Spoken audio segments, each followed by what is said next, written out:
Hi, this is Coach World TV. I'm Laurie Lawson, and my guest tonight is Ora, Executive Coach. Hi, Ora. Hey, Laurie. This is Ora's second visit, and we are so she's done so much since the last time we talked. I hope we're going to be able to fit it in 28 minutes here. Let me give you a little bit of background, and then she can also tell you some of the exciting things. But Ora does executive coaching. And how did you get into that? I know that was when I graduated from coaching school, everybody wanted to do it because the money's there. But it was like, oh, we got to play with the big guys now. How do we do that? So how did you get into executive coaching? I've been a coach for, it's over 15 years now. Wow. I actually started in marketing. I have an MBA from Columbia Business School. But when I was in marketing, I wasn't so interested in how many products flew off the shelves. I was so fascinated by how people communicated and led in the workplace.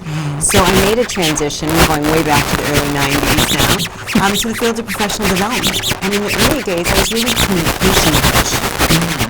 And Did you call yourself communication coach? I did. Oh, I was a communication coach. I was doing that thing called presentation skills training Right. and business writing and interview skills. I was an adjunct professor of business communication at the business school at NYU, Stern. Okay.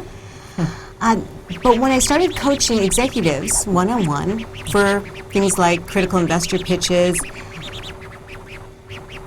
I knew that there was something beyond communication that correlated with professional success. Communication was a piece of it, but I became really fascinated in what makes a successful leader, and I was determined to find out.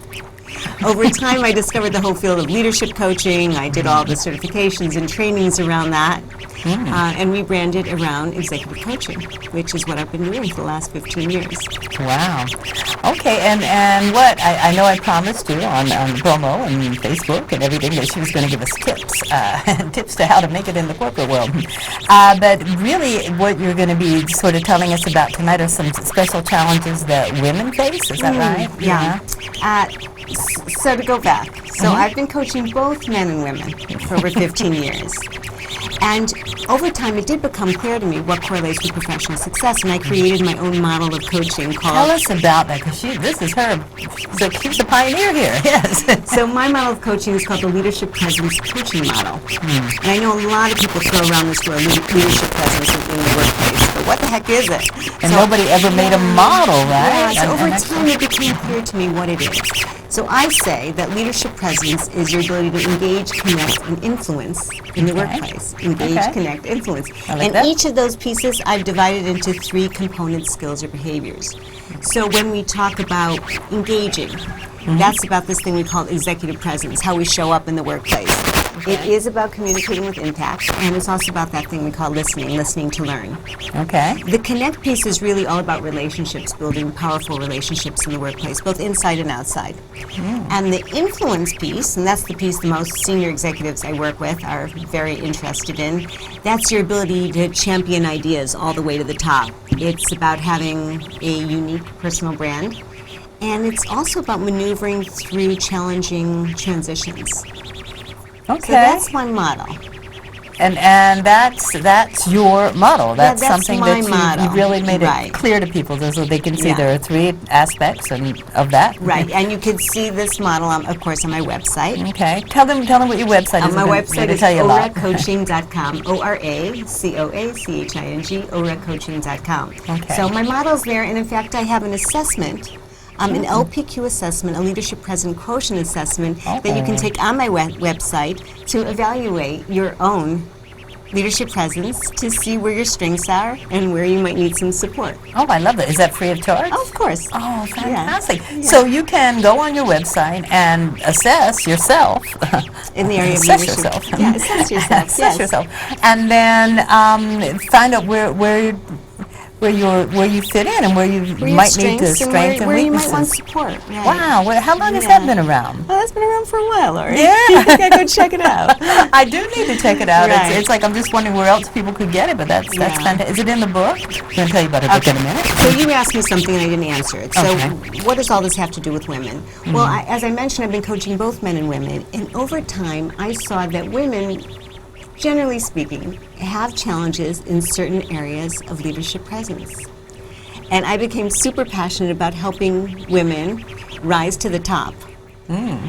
So what I did was I took my leadership presence model and I kind of tweaked it for the challenges that women face, and that's the evolution of my book, The Glass Elevator. Ah, all right. So you know what?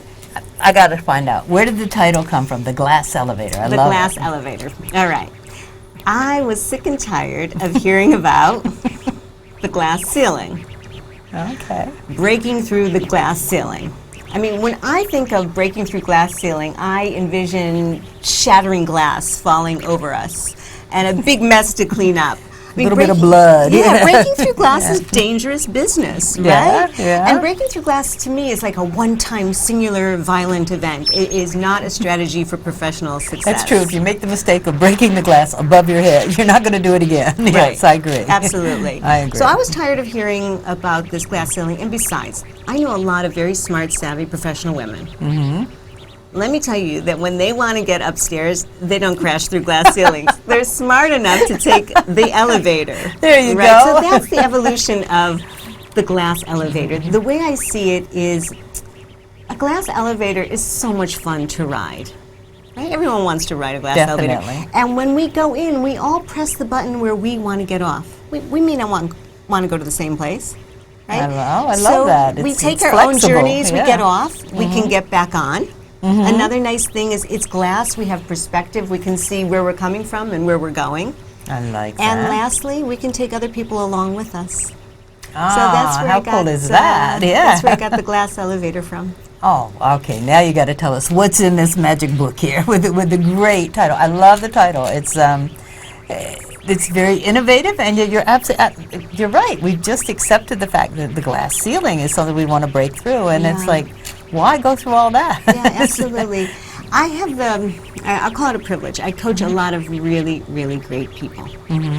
They've got what it takes to soar to the top and to increase their earning power. What do they have? They have experience, they have developed skills, they have innate talent, and they have drive. Right? Right. But so many of them feel stuck.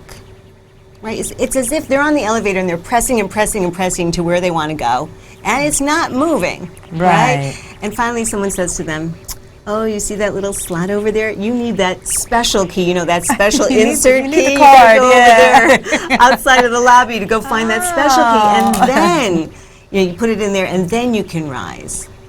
And so what I hope to do in this book is, this is my special key to get you unstuck and to get you moving up. Wow.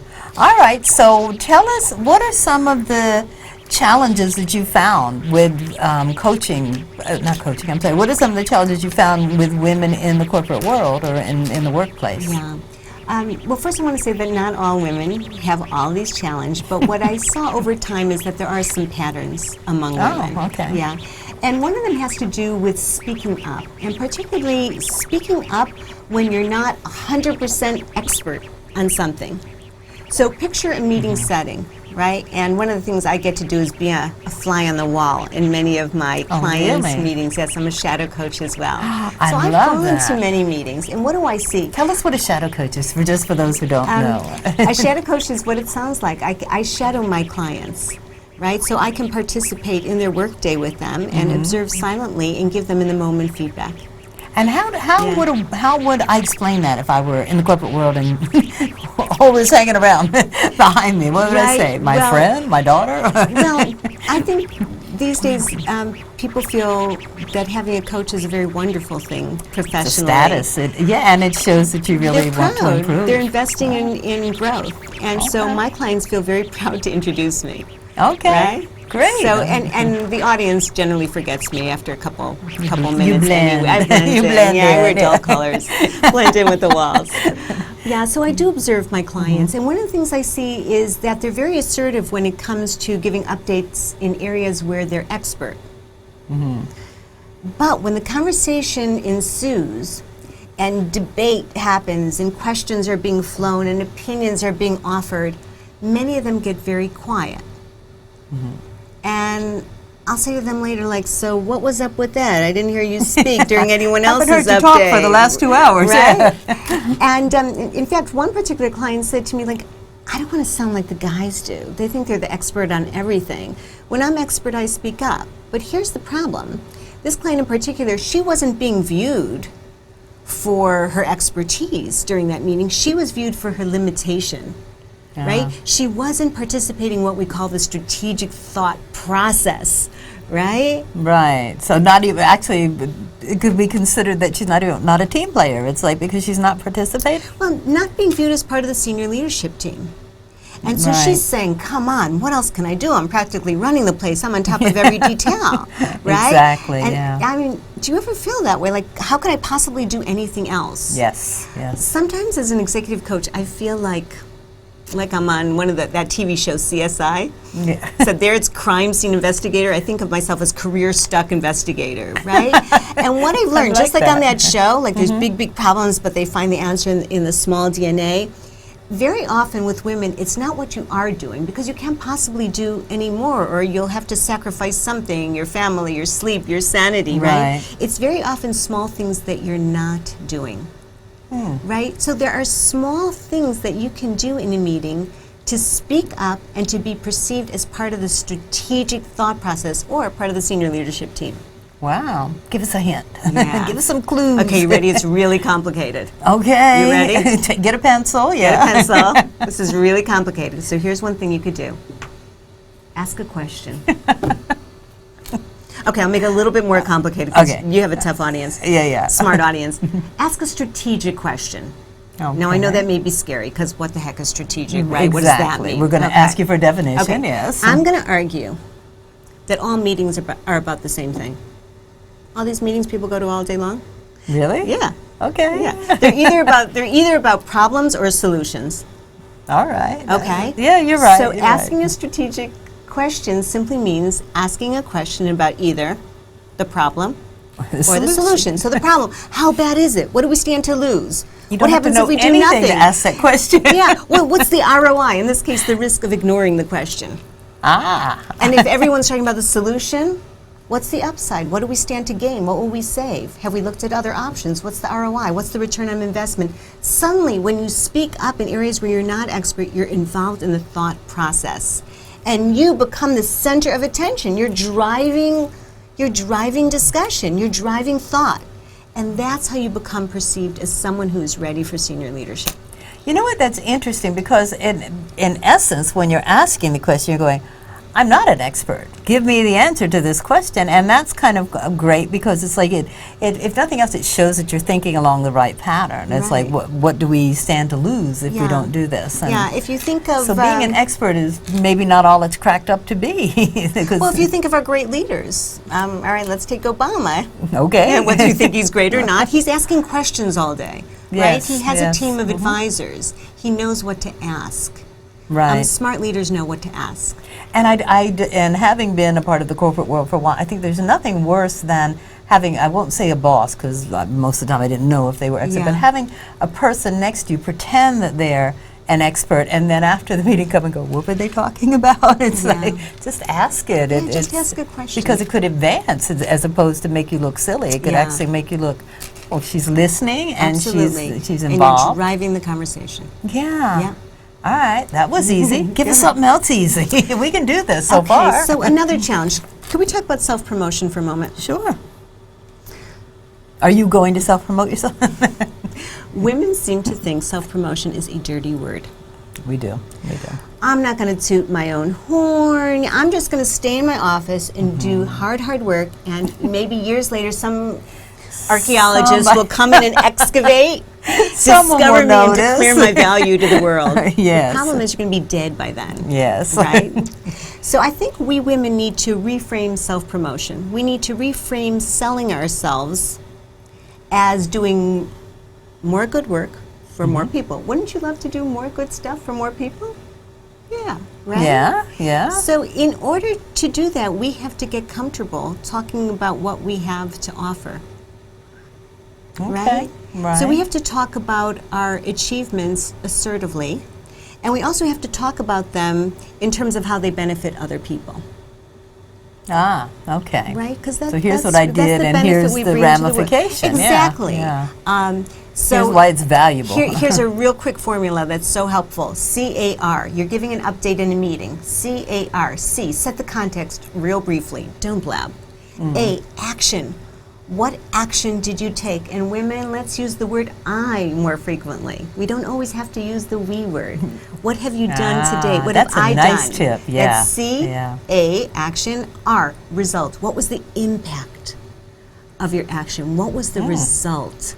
And the results, we assume, is something that our audience will benefit from. Right. Right. So CAR is a great way to give an update and shine the light on you and your good work for others.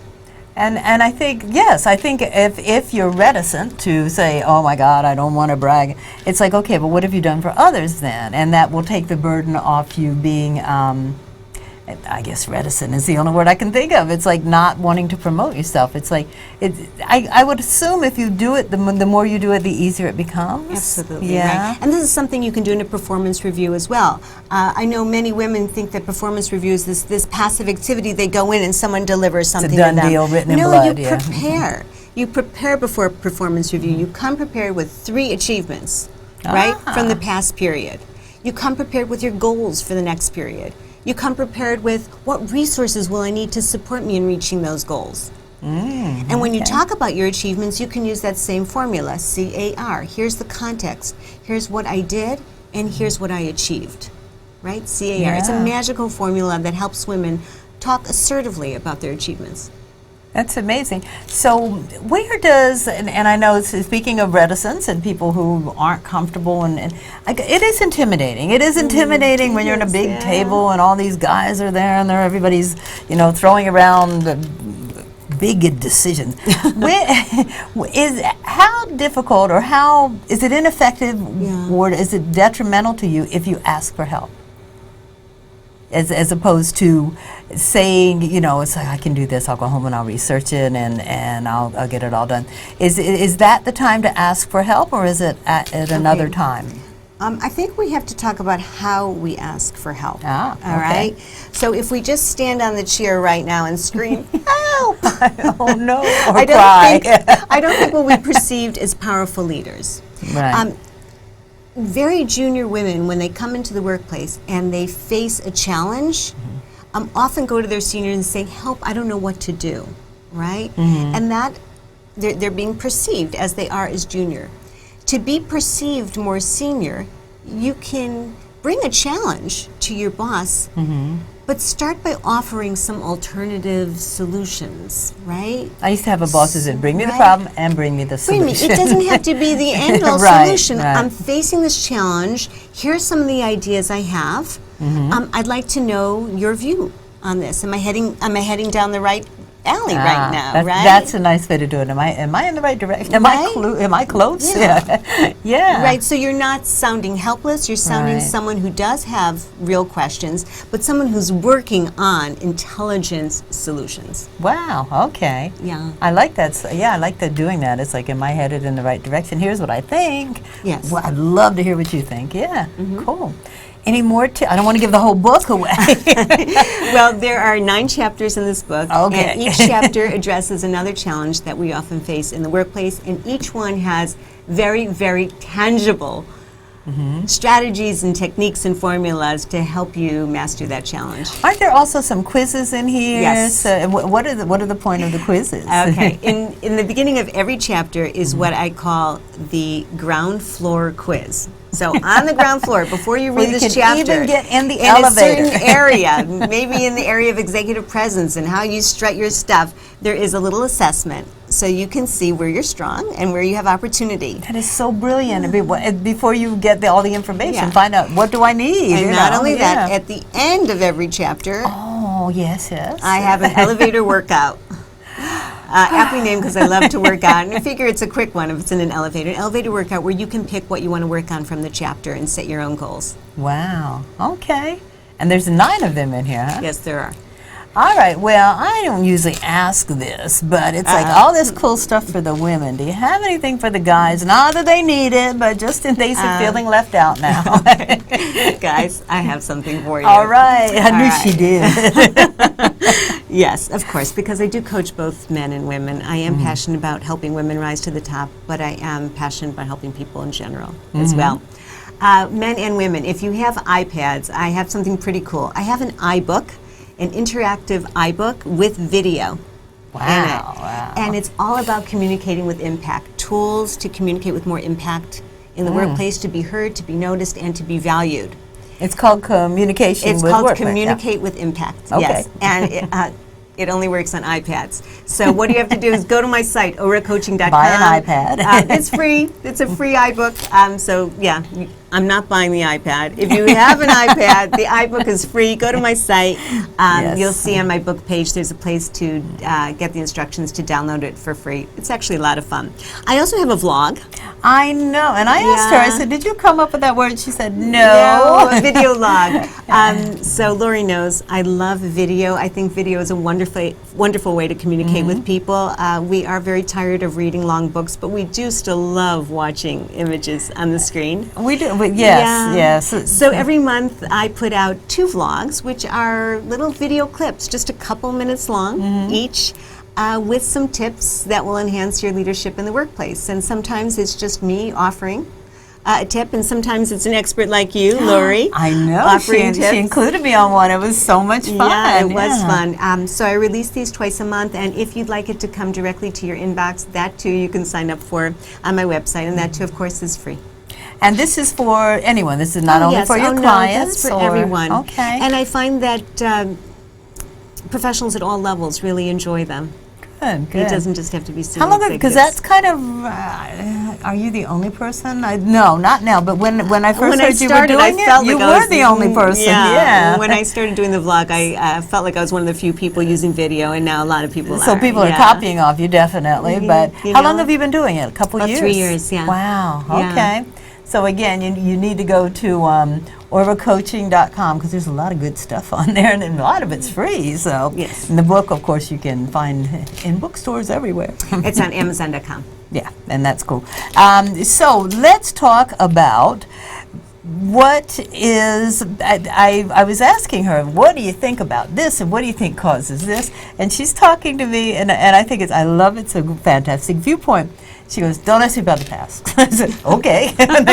maybe she's running from the law. I don't know. But she said, I don't dwell there. And tell us what your philosophy is, because I love it. I think it's very innovative and out there. Well, many people say that psychotherapists look backward and coaches look forward, kind of the rear view window and the front viewpoint.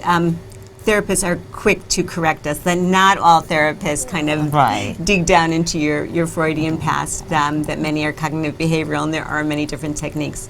Coaches generally do look forward, but I feel like my model is not just a forward-looking model, it's an upward-looking model. Yeah, I mean, coaches strive to dwell in the present. They really do, and take you further. Yeah. But if you ask Gora, like, what's the solution to this problem, she's going to give you the answer. Well, it was out here. It's in the future. You're future looking, which I think is and pretty that's the unique. elevator. I mean, the elevator is going up.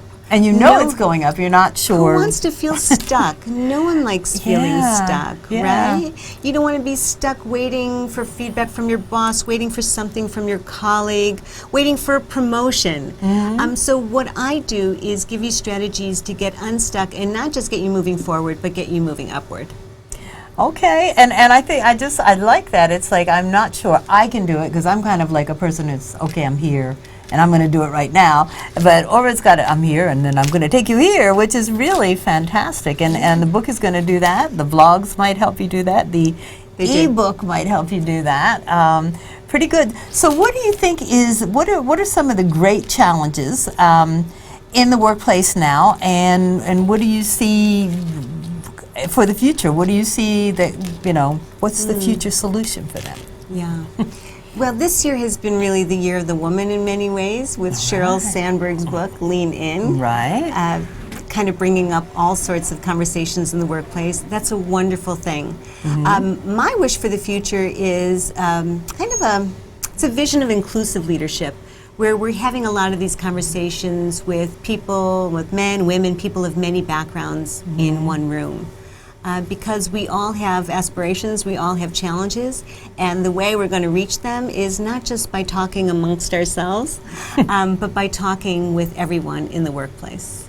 Okay, and that includes it's not only gender, it's cultures, it's the whole thing. So it's just when we enrich our environment, we enrich ourselves. Yeah. Oh, that's a good idea. Yeah, and just it's great to get as many ideas as you can. So we've got like 3 minutes. What can you tell us out here what can we do to help promote whatever's going on? It's like, how can we encourage women and men actually to be more effective in the workplace and include more people? What are some things we could do? One small tip is to listen to the negative voices that we sometimes have in here. We have a lot of them. Yes, I have we do. them. Yes, and we I do. notice all my clients have them, and sometimes they stop us. Right? It's impossible, or maybe it's possible she can do it, but I can't do it. Sheryl Sandberg can do it. I'll never do it. Right. I think just become aware of these voices in our heads and how we can have a drumbeat of negativity that can stop us. Once we hear them, we can kind of shut them down and say, you know what? We shut down those negative voices and we actually start using strategies, tools and techniques, many of which I include in here.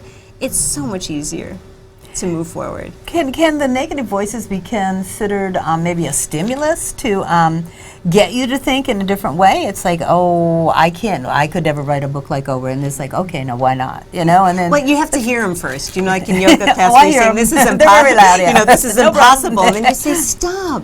Yeah. Right? Stop. Just shut try up. it. Yeah. Right. So you have to hear them first, and once you hear them, it's you So can't being get rid aware of them. is You the can first shush step. them. Yeah. Shush those voices and saying, what can I do? What can I do to enhance my leadership presence today? Right. And what I hope to do is to give people strategies that aren't that difficult. Like ask a question in a meeting, like speak that up, was like use a brilliant. little It's like, formula. oh, I can Those ask are a things you can question. use today, tomorrow that will make an impact. Yeah, in your I life. love it. So the inspiration for the book was it's just meeting what you saw happening, and it's like, oh, using her strategy of thinking forward, I see how to fix this. It's like, okay, I see how this can be improved. Yeah.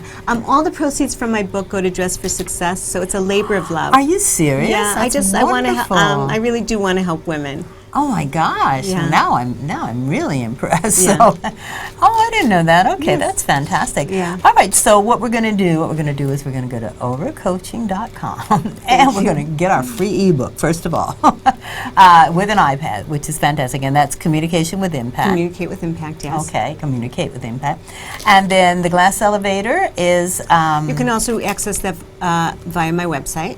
this. Okay, Yes, the Glass Elevator. everything's on absolutely. my website, overcoaching.com. You can access my book. Again, all proceeds go to Dress for Success. You can sign up for my vlog, video clips, and also you can get my iBook.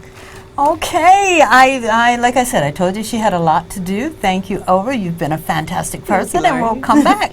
Thanks, Laurie.